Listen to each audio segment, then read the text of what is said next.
head chef and partner at Noma. Yeah, Noma, it's a restaurant that holds 2 stars right now. It's been one of the world's 50 best restaurants for a long time. Number of years at the top spot. He's worked at El Bouilly, at Le Jardin de Sens, at the French Laundry, many, many other places. In 2012, he was actually on the Time magazine's list of the 100 most influential people in the world. So please welcome René Redzepi.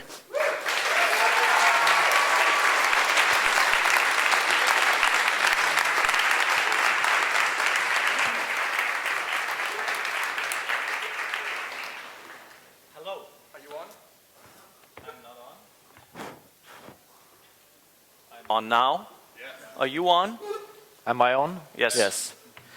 So, well, thank you for having me again this year. One difference is that I need to introduce this guy. I will do a little talking and then we will have a talk together. But I need to tell you about this guy because I shouldn't really be here on this stage because this guy is the guy who did all the stuff with the coffee. This guy is Mads Kleppe, he's the sommelier at Noma, and he's the guy who's revolutionized the coffee program at Noma. So can we please give Mads Kleppe a very big hand?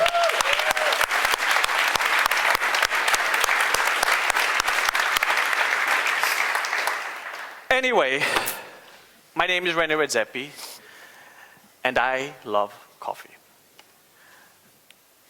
This is this morning at Team Vendelbo. One more and I will levitate back to Copenhagen. And for those of you who weren't here last year, well, I did a promise last year at the MBC that we would totally revamp our coffee program. I had sort of realized that we have specialists for everything in our restaurant. For sommeliers, we have specialists for berries, for foraging, for mosses. You know, small details within the menu. But we never had one for coffee. Coffee was sort of the afterthought. The happy ending was the dessert, and coffee was sort of what came and we didn't think much of. So I actually did this, that I bought an espresso machine in my home before I came last year and did the promise, because I had to understand whether we would at all be able to do coffee, because I have a lot of respect for coffee people and for the profession that you do. So each day I made espressos for myself. And I'm pretty good at it right now, if I can be a little modest about it. But that also made me sort of realize that we could do this. And so last year I promised, okay, it's time that restaurants, at least ours, and we would sort of be one of the ones, there are others, but we would be one of the ones that really went forward and initiated a huge program about coffee, no matter what the costs. And it's costed. So, fuck the money. But Jesus Christ, coffee is controversial. Oh my God, man. I didn't know what type of world you guys lived in. Messing with people's coffee is some of the most fucked up, crazy things that we've ever done. No, but it's insane. What type of people are you guys? I have never, ever, ever experienced anything like it. Coffee evokes the most insane reactions on people. I'll talk about that a little later. First, some nice little images on, well, this is how it all starts. Happy people, meeting after meeting after meeting after meeting after meeting. We spent, 8 months? 8 months. 8 months it took. So it is a huge commitment. I will understand that there are restaurants out there that say, we can't do this. Because you don't flip it just like that. It's a huge training and a huge undertaking. This is some of the coffee This is the program we ended up actually deciding on. We were fiddling around with all sorts of things, and we quickly realized that we are not an espresso bar. We simply cannot do coffee as good as you guys can. So let's focus on one specific item and do that exceptionally. Have a good relation with the people supplying the coffee and do it to close to perfection as we can. And there it is. Now, this is... Well, do you know how much this one costs? It's a lot of money, man. And we had one before, but according to Tim Wendelbo, that wasn't good enough. You know, he came with this little thing, and he put some thing in it, and then suddenly out came like $10,000, you know? Like, we had a system, but we had to get this system. And we had to break up the floor to put that system in.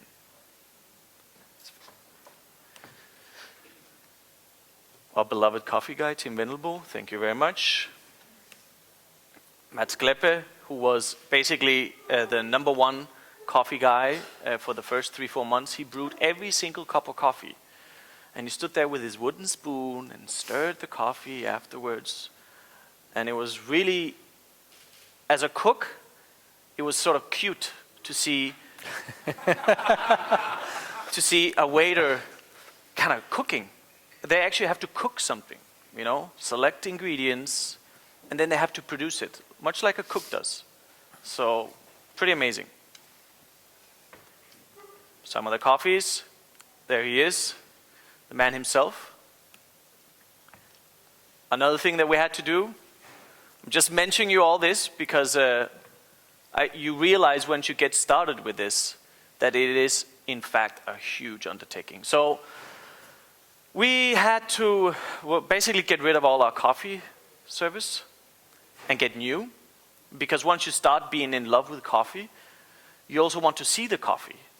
We wanted to treat it like wine, with the same dedication and understanding as we have with wine. So, a whole new serviceware, which we're very happy about. And I'm sure you can all imagine that 99.9% of all people, they think it's the weirdest thing in the world to have coffee in a glass like that. This is our little mise en place section. More coffee. One of the many moments where we are cupping and practicing. It was huge. How many hours has been spent practicing on this? Dozens and dozens. Dozens and dozens and dozens and dozens of hours of practicing. This is the kit that we line up each day, 2 times a day, to start the coffee. Once the first main courses are gone, then this gets organized, and one person brews coffee for the next 3 hours, more or less. Yeah. So besides the tearing up the floor and buying all this new fancy equipment and having an understanding of it, we also had to hire one more person, which is a huge thing. But this is just, we understood now that if we wanted to do this, we had to have more staff. Crazy.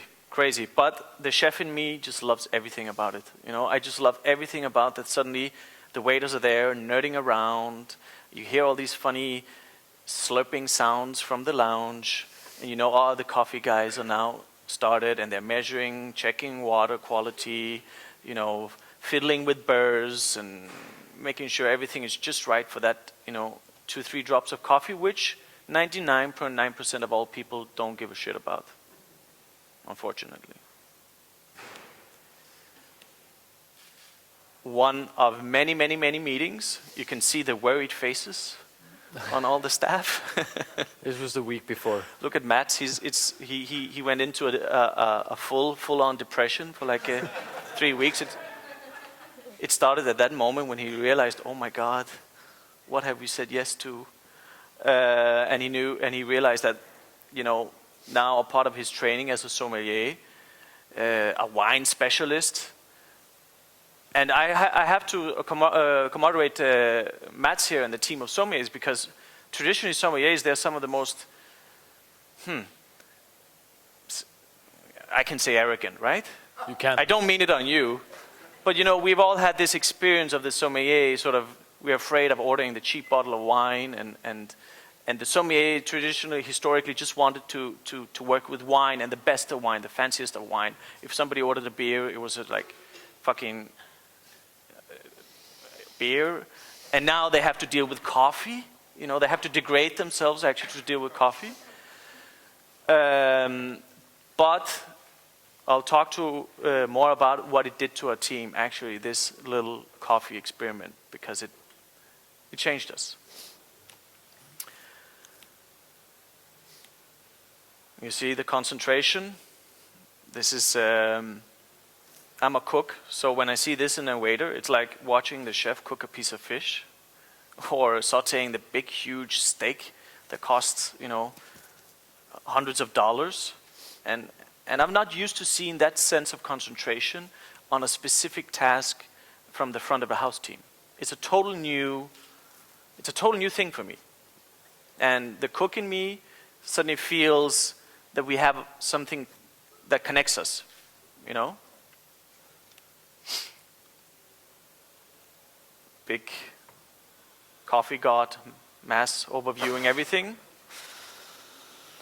Oh dear. Lots of bullshit. We even had Tim Wendelbo. We were so serious about this, and Tim was so serious about this. Believe me, guys, you cannot fucking imagine how much work that this has been for us. How many hours. Tim Wendelbo also flew in to Copenhagen 4 times, 5 times? At least. At least. He took parts in services to make sure that everything was going right, to feel how it actually flows, how a restaurant goes.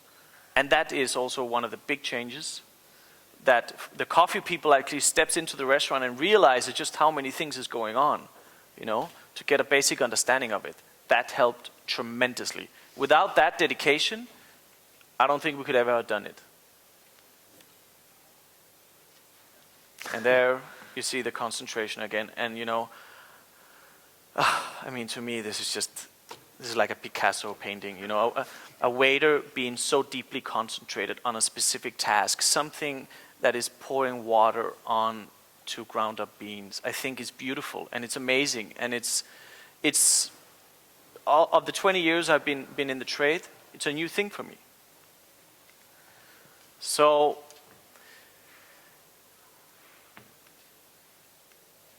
let me just do this.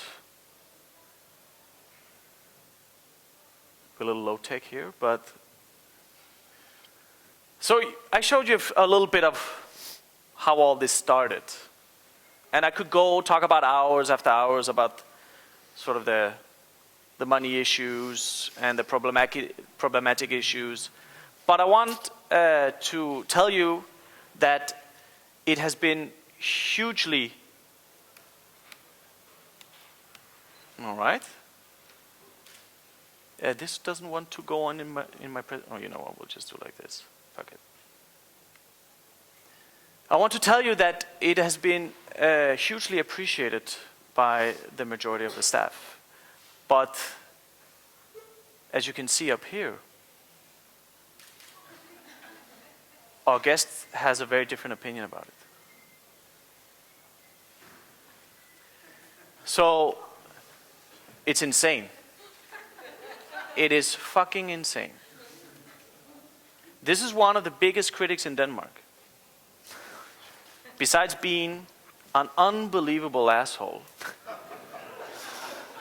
which he truly is, the biggest douchebag of them all, a narcissist of huge proportions. Look what he says about coffee. And he's one of the guys that are actually going to write about it. So 8 months of preparation, 40 staff dedicated, the best beans selected, roasted with a dedication and care, hours of setting up, money, new staff, Tim Wendelbo there.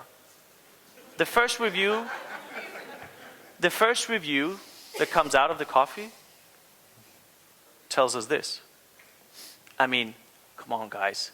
The coffee, and also this new Nordic approach is just, no matter how much the waiters try to talk it up, the coffee is like a sloppy, thin cup of tea.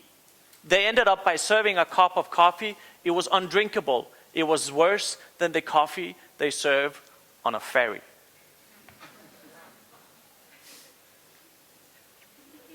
I mean, so besides the money, besides the hours of training, this was the worst part. This is the worst part. And this is what I mean when coffee has just totally and utterly shocked me. I mean, even when we serve live animals to people,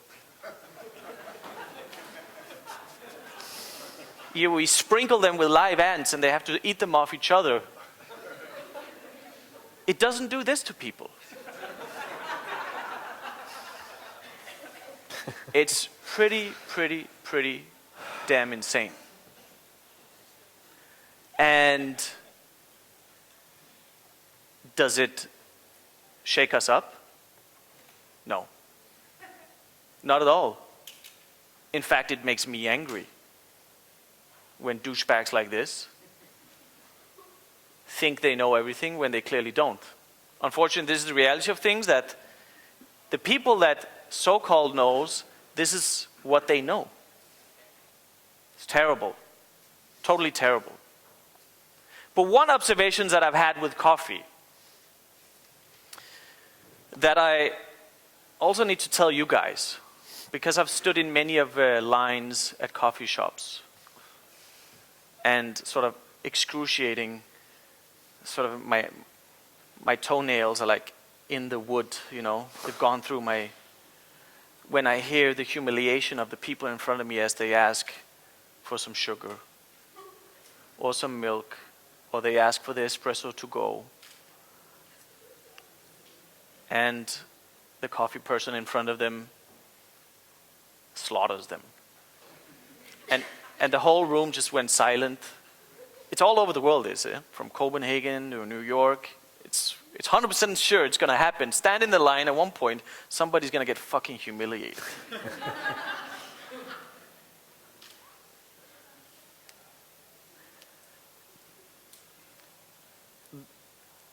One place where these guys are right, and that's one thing that we noticed as well, because we started out serving no milk and sugar to the coffee. And people, they would ask, I need some milk and sugar. And then we would say, excuse me, you don't need milk and sugar. This coffee is perfect. You know, taste it first.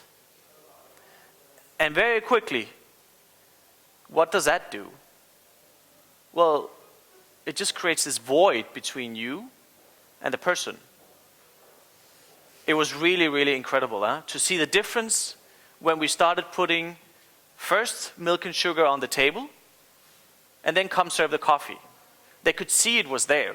We were not trying to, you know, we're in the service trade, God damn it. We have to make people happy, not make them feel like a piece of shit because they want a dollop of cream, even worse, in their coffee, or some sugar. But when we started doing that, it changed things quite dramatically. That's how I noticed it. No sort of, no preconceptions, no lecturing. And it was easier to tell people in a kind way, listen, I used to not like coffee, but I love this. If you want, you should try it without, but of course here's the milk and sugar. It changed the place dramatically. And it was a lesson for us as well, because we were so happy. We've gone through this training, and it simply has changed our restaurant doing this coffee program. For the first time, the waiters are cooking something. I mean, it might sound banal and simple to you because you do this on an everyday basis, but you go to waiter school, which I've also done, and the rules that you're taught is serve from the right, you know, and sort of be formal and gesture in a polite sort of a royal way, and do not fuck up and call everybody sir or Mrs., you know. And suddenly, the waiters had to cook something. So it has positively melted the team even more together. It's a thing that the chefs really appreciate and respect tremendously. And I'm sure you've all heard of the big void that traditionally is between the service trade and the kitchen. This have done something. It was like a connection somehow, a middle point where suddenly the waiters are geeking out with the produce and being all excited because Tim Wendelbo is sending us Ethiopia coffee, and next month is going to be Kenya, yes, and I miss the fruit, I'm looking so much forward to Kenya, and so on and so on and so on. It's amazing. That little sense of passion and dedication can totally transform us, and it did. A small little change yielding huge, huge, huge differences. And what made the difference for the guest as well was the milk and sugar. That's the big lesson in this. So please do not be angry when guests, they ask for milk and sugar. Thank you very much.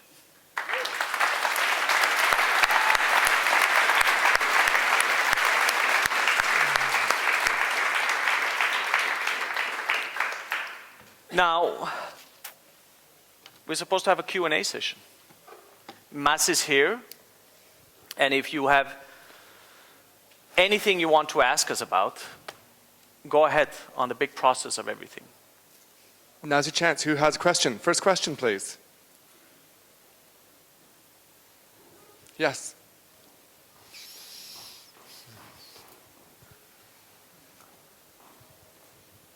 First of all, thank you for a really good talk. Just to start off with, why did you choose to have waiters doing the coffee instead of the kitchen? So, I will say it from my point of view, and then maybe you can say why you wanted it. I wanted the chefs to be, the waiters to have a sort of a new approach and a new dedication to something. And then as it is a drink, I thought it would fit more naturally to the sommeliers. For sure. And then there's a slight factor that this would just, the chefs really don't need more jobs. That's also it. They work quite a bit. I have another question here. Yeah, thanks for the great presentation. My name is Christer Soderberg. I would like to know how much of the restaurant's activities involve organic produce, and how much of the coffee introduction involved organic coffee? Yeah, I don't know with the coffee, but we work with two farms at the restaurant. One is a biodynamic farm, and the other one is a conventional. But he's conventional because he doesn't want any labels. He's a sort of a naturalist, like you have natural wine. So I wouldn't be able to put a point on it. But I truly believe that the best of food stuff is in the best of ecologies. So that's what we search for. It possibly could be 100%, but I don't know. What about the coffee? The coffee we've been discussing with Tim, that we really want to, for the future, to try to work with as many organic farmers as possible, especially in the Middle Americas and Africa. Of course, only if the quality is there. It's no good serving bad organic coffee. Yeah. Next question. Questions? Hi, great presentation. I've had the pleasure of eating at your restaurant. I thought I had to leave you my car on the way with the bill, but no. It was great, super. On your coffee menu. Then we were too cheap then. It was a few years, that's right. No, it was a good car, it really was. What car do you have? Well, it was a bike, no. Okay. It was fantastic, really. One of those that stand out. On your menu, do you, just like you do for wines, when you're serving coffee, do you actually have it on the menu, that you're serving an Ethiopian and mention the notes in the coffee. Do you also do that on your menu? No, we actually don't. We don't even have a written menu as such anymore, and it's more of a verbal communication and a dialogue with the guests around the coffee. Some are more interested than others, so it's just as with everything else, we do a constant dialogue with the guests. Which is great. Yeah. I mean, personally myself, I'm not a big fan of descriptions on a list. Why? Because you are telling people what they should taste. And I really, really don't like that. I think sometimes the only time that I have found that it works, certainly with those who are insecure about ordering different wines, because everybody gets freaked out about, I don't know if that wine will go with what I'm eating. And always you should go with whatever tastes good in your mouth, really. But sometimes people are very insecure about doing that, especially maybe at a restaurant of your caliber. So I think that just helps to demystify for them, and it they're not so freaked out, because there's a bit of help. In the end, you're absolutely right. I'm very happy that you talked about the milk and sugar, because I think many of us, I mean, sommeliers included, unfortunately, the good ones don't do this, but the bad ones freak people out and make them feel like morons because they really don't know the many years of education it takes to get behind knowing all of this. So, in the end, your consumer needs to be happy. Really. Yeah, you can't shame them. Yeah, but at the same time, you have to educate them. This is it. And this is why I always love baristas. Absolutely. And if I had to choose, I would, between not having it and having the angry barista in front of you, I would choose the angry barista, because there are some of the few people in the food culture trade that are just relentlessly pushing for quality. They are not just serving the lowest common denominator. And I think it's amazing. I agree with that. Yeah, I have a question. If you plan to use coffee as an ingredient in your dishes or in the menu to play with the flavors that it have? Not really, no. It wouldn't fit in. It wouldn't fit in. The flavor sort of wouldn't fit in. But I have tried it many times, doing it. I mean, if you take the coffee, what would you call it? Grums? Coffee grounds, and you bury, say, carrots in there, and you bake them in the oven, the carrots become very, very fucking good. Or other vegetables. So you can easily do that. Another question over here. Next question. Adi? I have actually two questions. What has this done to your customers? How do they feel about the coffee program? And is it a different reviews that you get from the customers than before? And also, do you serve the coffee, do you make the coffee in front of their table, or do you do it in a special place at the bar? So I will quick answer this, maybe you can take it. So people always go into the sort of coffee room most of the times, and that's where we do it.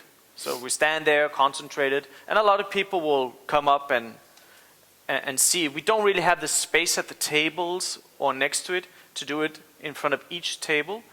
And also, it would be like insane amount of labor if we had to have, there would be one waiter sort of in front of each. So we do big pots like that. I feel that before, we never had any comments. Coffee was just something that didn't matter to people.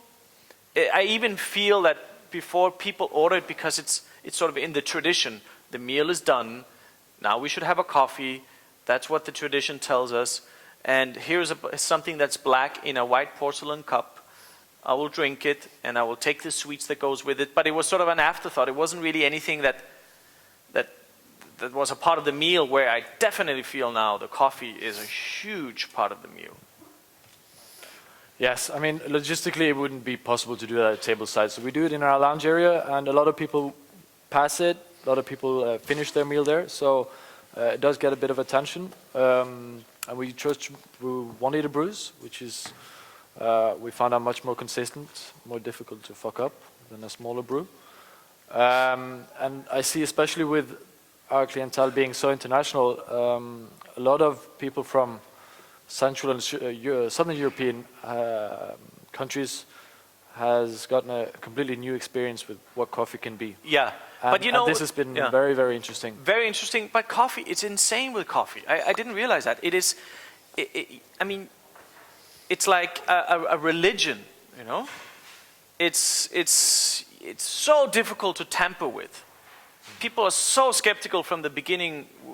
If they're from Italy, for instance, where they're raised on espresso, it's, you know, and then we tell them, I'm sorry, we don't have espresso, we have this drip coffee, and it comes out and it's transparent and it's in a glass. It's very, very difficult. People are so, it's almost like a, you know, like a comforting thing, this. But I mean, we're not afraid. We're not afraid. We're going to keep going. Yeah? I would like to follow on, Mats. What do you do as a sommelier to interact with a customer that's having that freak out moment? No, I mean, we've actually had very few incidents where people actually freak out, to be honest. And this actually surprised me, especially with Italians and people from Spain. I was thinking, oh my God, they're going to be very upset. But of course, we do have people that say, okay, I understand what you're doing. I really just prefer to have my espresso, and that's fine. But I mean, to be honest, most of the people has really, I mean, at the end of the meal, we've already broken their comfort zone so many times that they are actually very open, even to Yeah. I mean, we just serve them, you know, cricket stomach, and so a thin cup of tea is okay, or a thin cup of coffee, you know, as they say. I was wondering, I think a lot of us probably work in cities or areas where we've tried to convince restaurants or chefs to take coffee seriously. Yeah. So I was wondering for you guys, what kind of experiences you had that forced you to say, okay, I'm going to look at this differently now and I'm going to invest in it? I wasn't here last year. I'm not sure if that's something you talked about. No, it was, I mean, I always loved coffee, and I was never really happy about the coffee we did. And then it was one of those moments where you're sort of looking at the coffee, at all the whole thing that we do, and there was a clear void.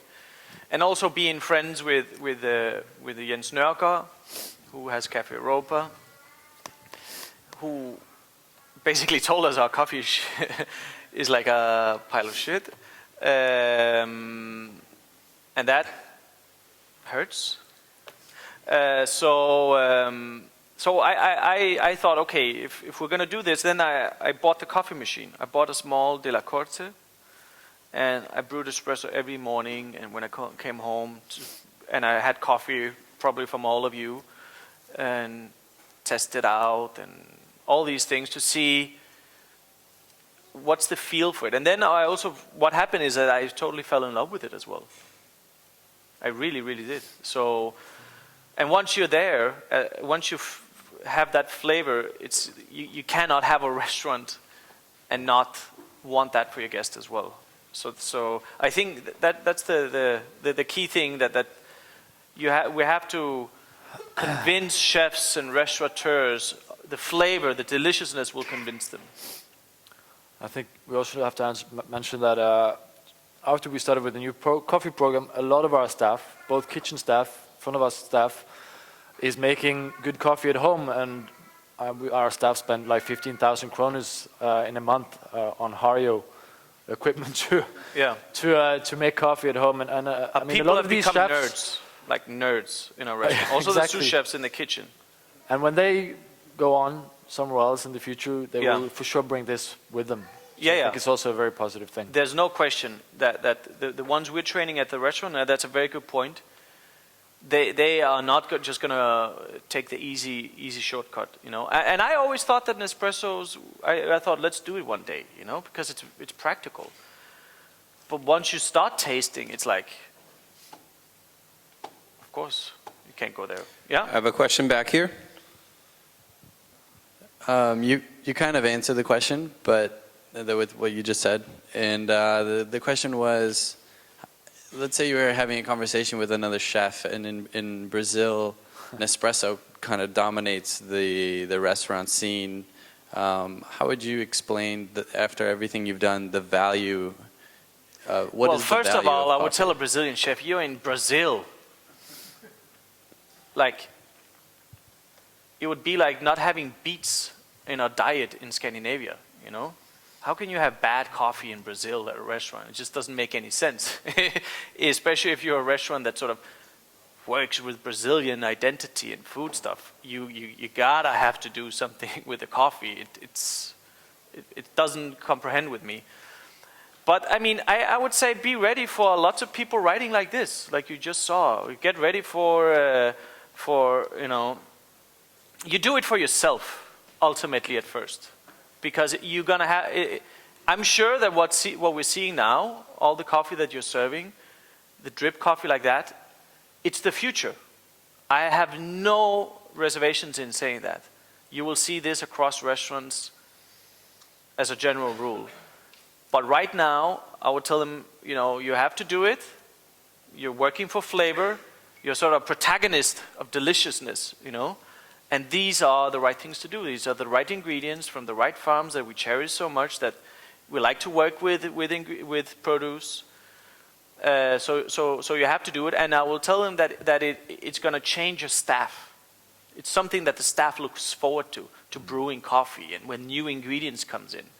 It's a very positive thing for the waiter trade, which doesn't have a lot of things to be positive about, you know. But it's the waiter trade is sort of sinking into the ocean. So less and less wants to be it.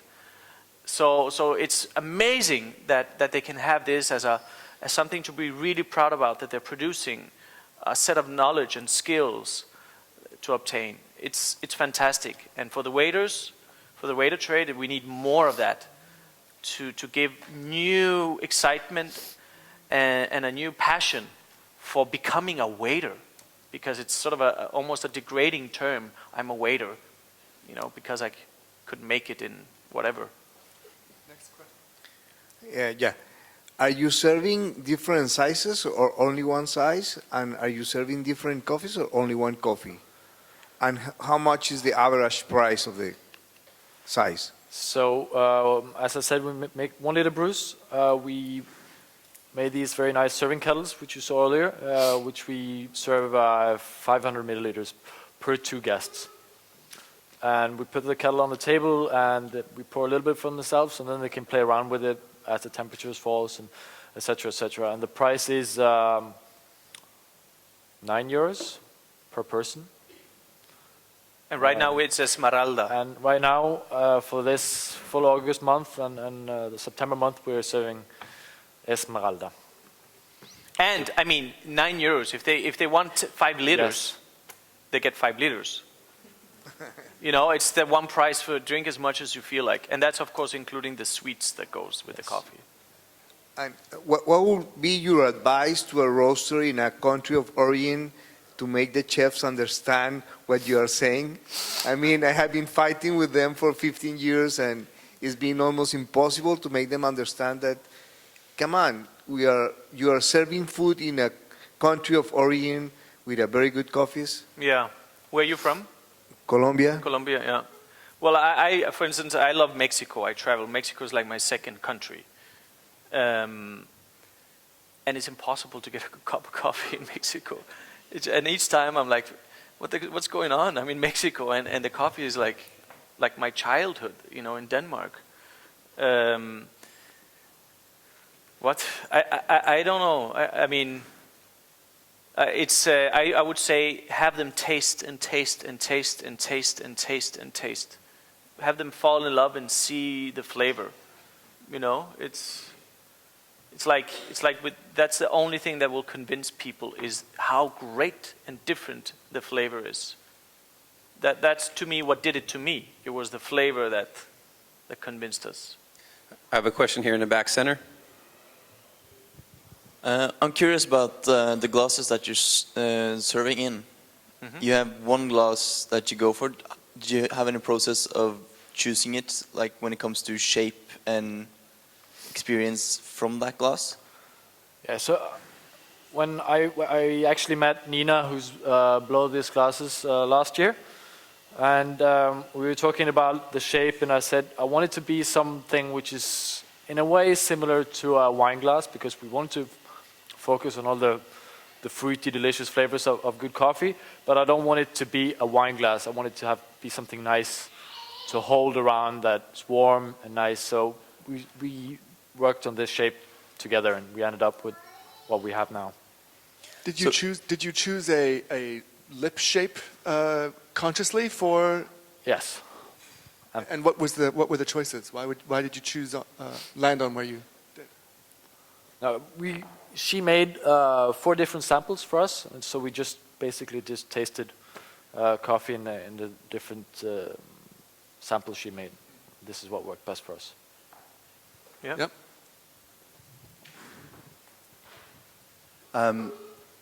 Can you never see the day that you'll be serving, trying to strive to deliver the perfect espresso or the perfect flat white? I mean, yeah. I mean, I would love to. Yeah. I would love to.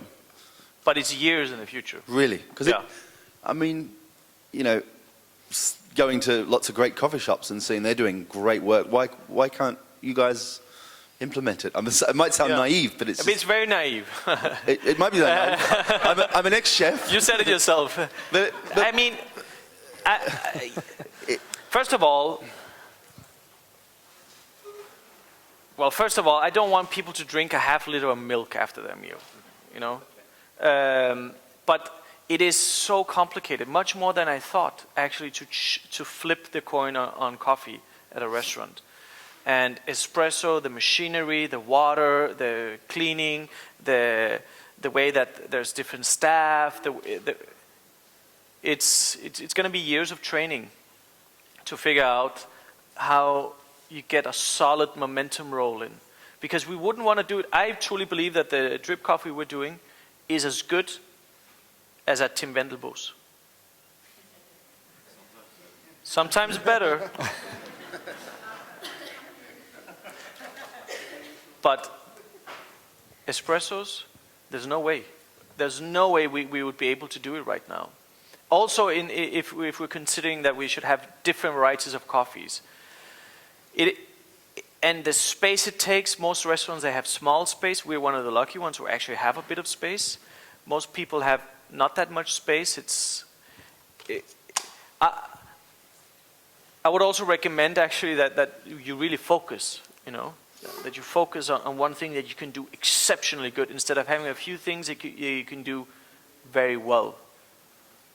But I would love to. I would really, really love to for the future. But we have to reorganize our lounge area totally, like redesign it. Just a couple more questions. Do you have one, Jay? Yeah, I have one here in the mid-center. Hello. I wanted to come back to the pricing thing and ask for your wine prices. How much is your cheapest and your most expensive glass of wine? And the most cheap is like 200 euros? No, I don't know. You tell me. I would say that our average price of a glass of wine is between 15 and 18 euros. But what is the cheapest? What's the cheapest bottle? 250? No, that's too cheap. No. No, I think our cheapest bottle of wine would be 55 euros. Bottle. And what about, do you serve glasses at all? You don't? Not really, huh? No. Because I went to a coffee shop and their cheapest glass of wine was more expensive. Than the most expensive cup of coffee. Yeah. Talking about prices. Yeah. I just wondered about that. Yeah, I mean, it's always a big issue, pricing. But I mean, we try to be fair and make things work. But yeah, you're right. Pricing is a huge issue. I mean, I feel it's a bargain right now. People pay 9 euros and they get 7-8 different sweets that we make all the morning, and then they get Esmeralda as much as they can drink. I think that's pretty good. Yeah, that's cheap, But next harvest is something that we might make a little more on, and so yeah, just try to be fair. Well, I mean, in that sense, maybe it's a bit we're also a bit different. Well, we're not more different than most restaurants, but we're trying to push for quality. It's not getting the most profit out of the quality. I have the last question here.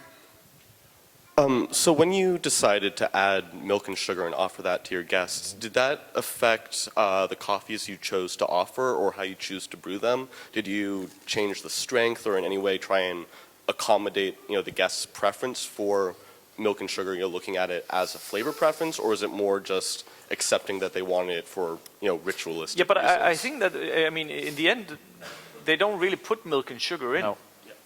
It's just a fact. If I were to open a restaurant today, I would have salt on the table. Because, it's sort of this, people get the dish and they see the salt. You're not in a place where it's the utmost creation. Don't tamper with it, If you feel like a little salt, put a little salt on. It's sort of the same thing with the milk and sugar. That you're taking this sort of artist creation, I'm an artist, you can't understand me, you can't understand it. It's great, but you don't understand it, You take that element away, and it really works. And when you just say, hey, cool, it really, really worked then. There's a very, very brief explanation of the coffee when we serve it. And I would say we have 80 to 90 guests a day. Maybe one of those put sugar in. And every third day, one of the guests put some milk in their coffee. Yeah, and before, it's not an issue with at the all. other coffee, it was like 80%. Yeah. Statistically, in that sense, it's a huge success. People are drinking more quality, clean coffee. Yeah, they're going to get used to it in the next couple of years. You know what? Thank you guys so very much for this. Really wonderful.